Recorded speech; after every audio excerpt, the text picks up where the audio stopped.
Hey, David, in your article that you wrote on LinkedIn, what will everyone else say? You talk about the what I coined the four ways to love yourself. Can you help me understand why those are important in overcoming that fear and anxiety from some worrying about what other people think about you, and how that affects your personal and professional lives? Sure, Jeff. Happy to. And first of all, we want to understand the reason that we want to do this is because we're constantly seeking approval from other people because we don't approve of ourselves enough. And so we want to break that pattern because we've got this mental pattern, this mental habit of self-criticism. And so we want to break that pattern. And the first technique is taking every possible opportunity through the entire day to celebrate when you do things right and when you do things well.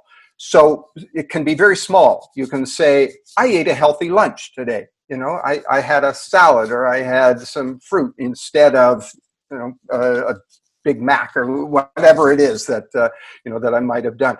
Take a minute right there in the moment and say, yeah, I appreciate that about myself. And you'll do two things. One, it'll reinforce those good habits. And secondly, you'll start to override that voice. So, I balanced my checkbook today. I had a really good conversation with a friend, and stop in the moment, just take 15 seconds and say, yeah, that's now I'm living the life that I want to live. I'm being the person I want to be.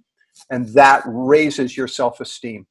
Yeah, David, an interesting point about that. So in my leadership coaching, I always tell people from where I sit, you're a great person, right?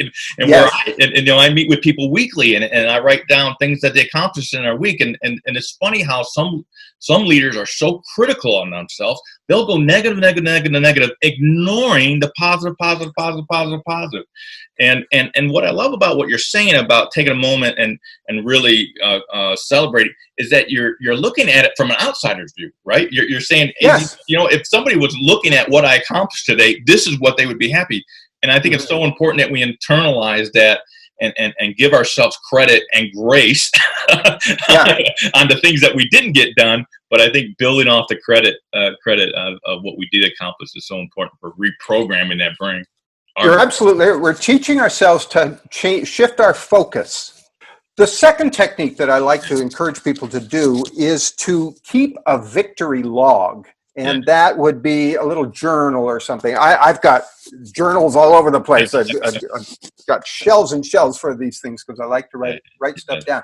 But keep it by your bed, and before you go to sleep at night, just write down 5 things that you did in the day that you were particularly pleased about.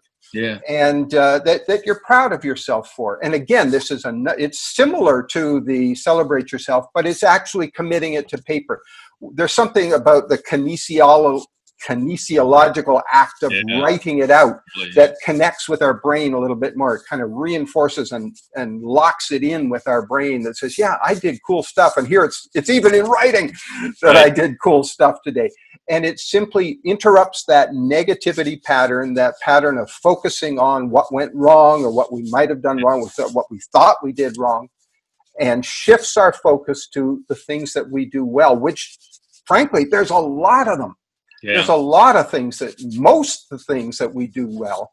The fact that we're all alive and breathing means that so far in life you have come out the winner. Yeah. There's nothing that you've done that really messed it up completely. Yeah, I do personal journaling, both professional and personal journaling. And one of the things that I love about what you say about the victory log is, so I realize that tomorrow I'm going to journal, that today I'm like, I really need to, slow down and listen to this person better. And I need to, not get angry at this moment. So it is a point of, as much as you're logging your great victories, but you're also setting yourself up for victories down the road that you say, you know what, this is an area that I need to work on.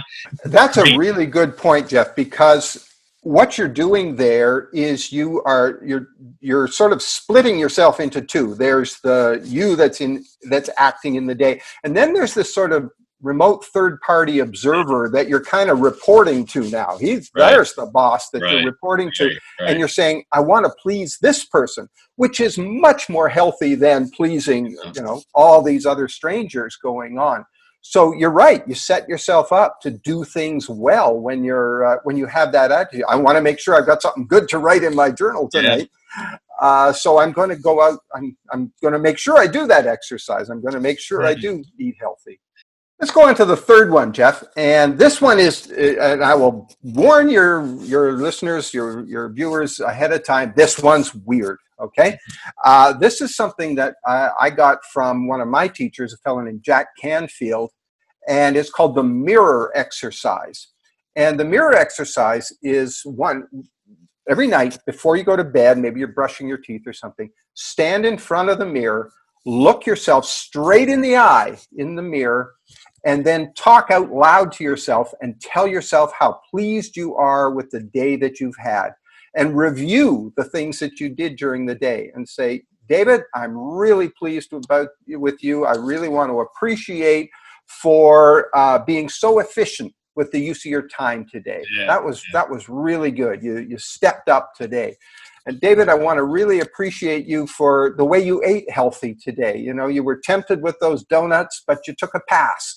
Good for you. You're becoming the person you want. But the whole time you're supposed to be looking yourself in the eye when you do this. And this is the weird part because it just is creepy at first.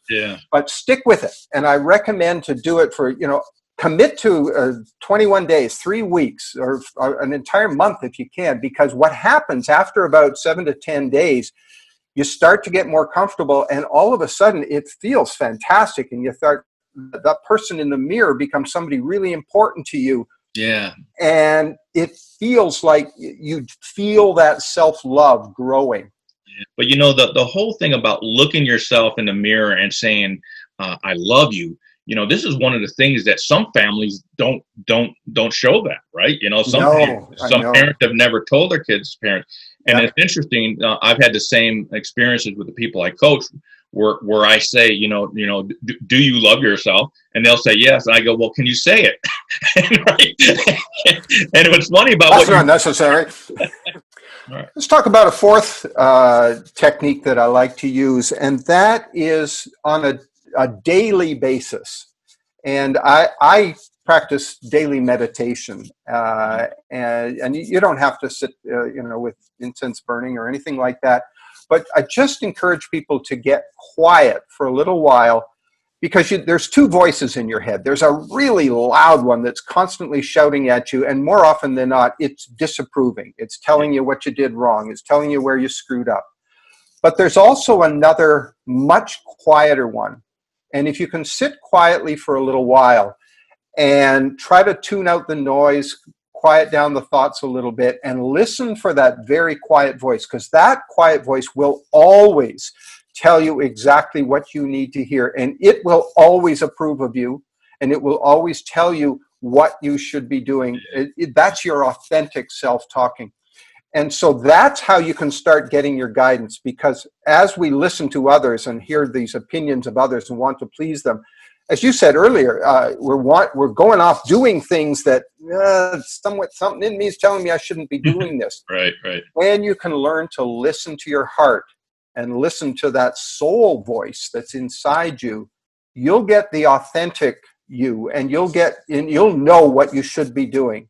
And that voice will always approve of you. So we need to learn to get in the habit of getting quiet, hearing that voice, and listening to it and acting on that. Great stuff, David. Great stuff. Well, thank you. I think it's so important for our personal lives and for our professional lives to really measure ourselves against our own measuring stick and not somebody else's. Absolutely, Jeff, because those people, they're living their lives. Yeah. And that's a different life than yours. And we're here to live our own lives, not the what life that somebody else tells us.